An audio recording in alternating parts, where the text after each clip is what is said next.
Салам алейкум. Эми ушунча болду, эми до конца турбайлыбы? Азыр мына автобустар деле бузулуп атат.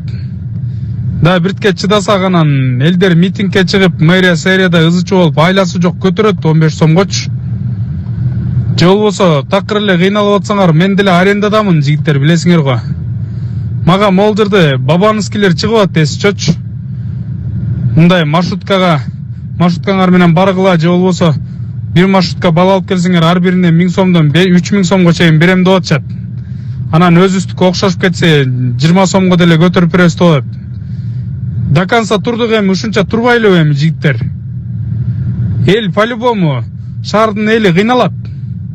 Кыйналгандан кийин ошол жерден колдонуп кетебиз да, жигиттер.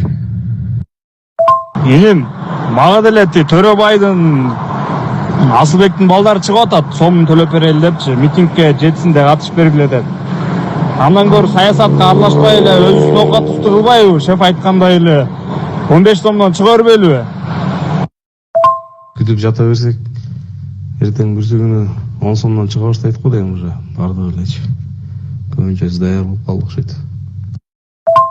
Ошон үчүн 15тен кылып чыга берген туура болмок да. Жигиттер саясатты коеле 15 сомдон чыга берели.